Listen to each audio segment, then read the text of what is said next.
Hello and welcome to Sports Quota, your daily quota of sports and football news with Chirag. Let's kick this off. The biggest news that is coming out of Manchester.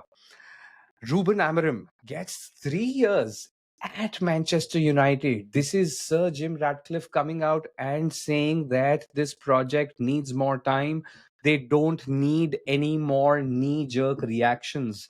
Well, I don't think that is going to happen until and unless Ruben Amorim starts turning the results around and starts performing and makes the players perform better than what they have been performing, which ideally should not be that difficult because they've actually been horrible and horrendous apart from that one game against freaking Chelsea. But that too, it wasn't as smooth as they predicted. But that aside, I think one of the few things that has been said by pundits and even Sir Jim Ratcliffe himself is the fact that they can't be making any more knee jerk reactions. The media needs to be a little more easy on the manager and the club, and they can't expect success overnight. Understood. But what he doesn't understand is it's not the same era of football. Sir Alex Ferguson quit football 13 years ago in 2013. So that makes it about 12 years, a little over a decade.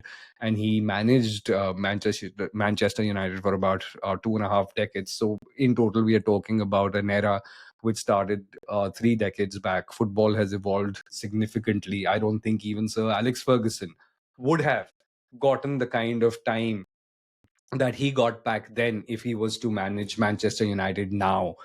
And, you know, it's great to see that a manager is being backed, but I don't know if he would get the backing because he certainly has everybody divided, and there are more people saying Amorim out than in.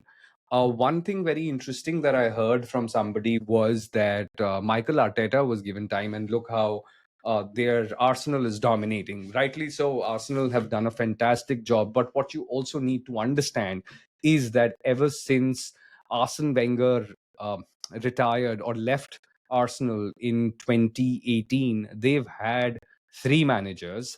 One of them was or is still Arteta.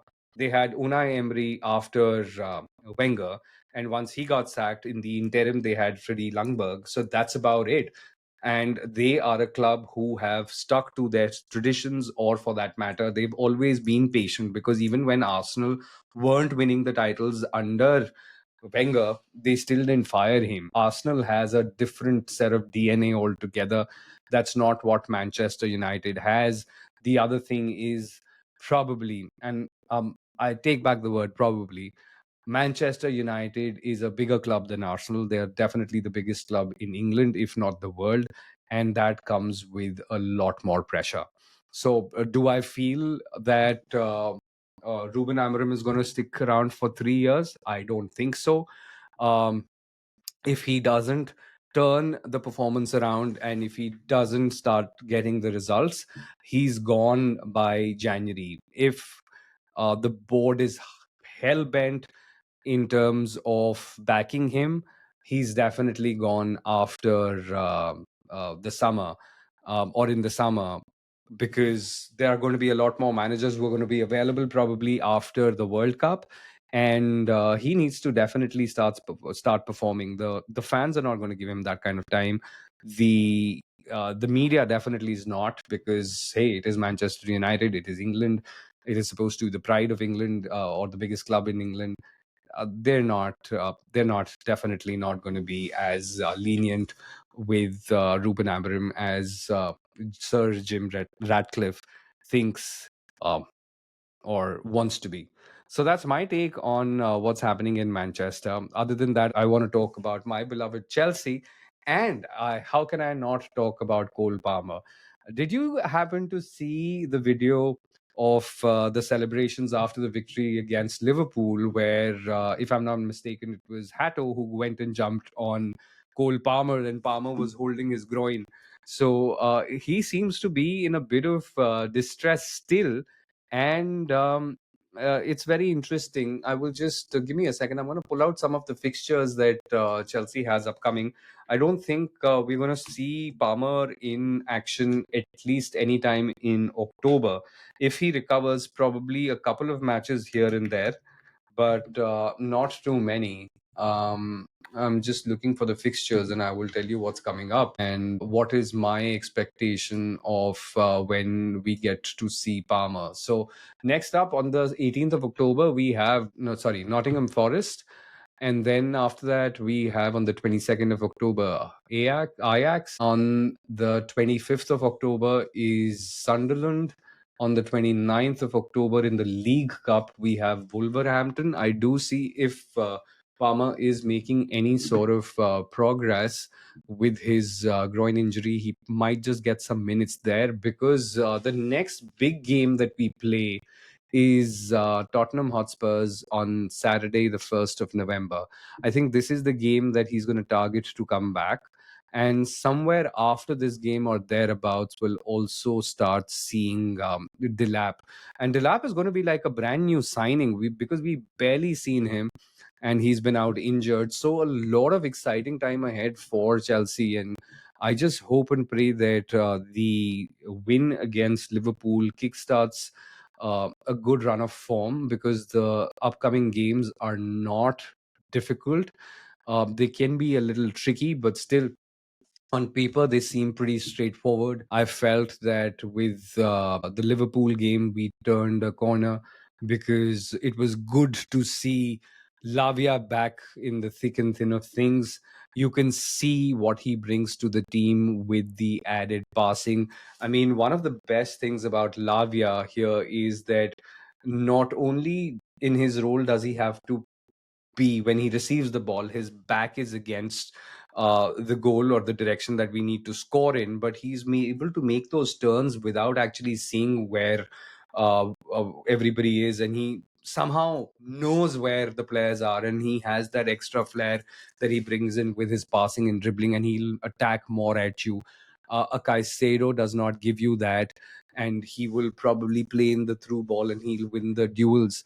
But talking about Caicedo, oh man, what a player! I mean, what a freaking rocket.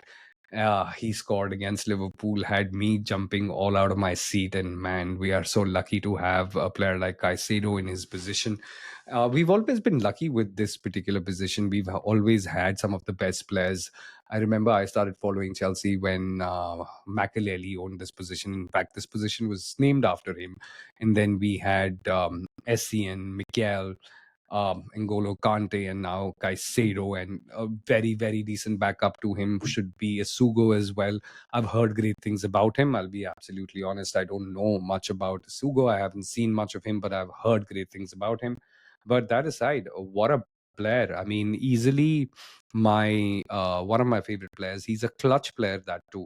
That's what Caicedo is. There is a lot of talks about whether he's the best player in his position or not. I personally feel he is the best player. The only other player who pips him when that player is fit is Rodri. But Rodri hasn't been fit for almost a season or a little over a season. So he missed pretty much all of last season because of his injury, and he's been patchy ever since he's come back. And I think he's injured again. But yeah, if not for Rodri, who rightly won the Ballon d'Or, it is Caicedo who owns that position. And a very close second would be Rice, but I think with my Chelsea bias, of course, it's going to be Caicedo. So interesting news and interesting times ahead for Chelsea. How we're going to be um, navigating the next few weeks and next few matches, because I'm just looking at November as well. So apart from the big match on the 1st of November, the other big matches start at the fag end of the end of November, because on the 25th of November, we have Chelsea against Barcelona. 30th of November is going to be a good test as well. Chelsea playing against Arsenal. And November is going to be full of fireworks. So let me know what you think about the upcoming fixtures. But like I mentioned, I'm excited to have Cole Palmer back, and I hope to see him playing regularly back once he's back from his groin injury in November. I'm super excited to see Delap play, and I want to see what the formations are going to be. This will also would have given some time for Joao Pedro, poor guy. I feel sorry for him because I know that he should have been receiving better service, which he hasn't in the last few games, and he has had to do a lot of hard work. He's an absolute baller.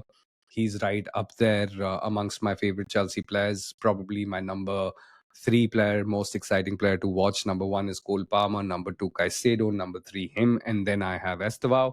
Those are my favorite Chelsea players in that order, and I'm super super excited to see how we're going to be performing over the next few matches. That's me signing off. Let me know what you think of Ruben Amorim at Manchester United for the next 3 seasons. Do you think it's going to happen? I don't. And I am excited about what's going to be happening at Chelsea. See you soon in my next video.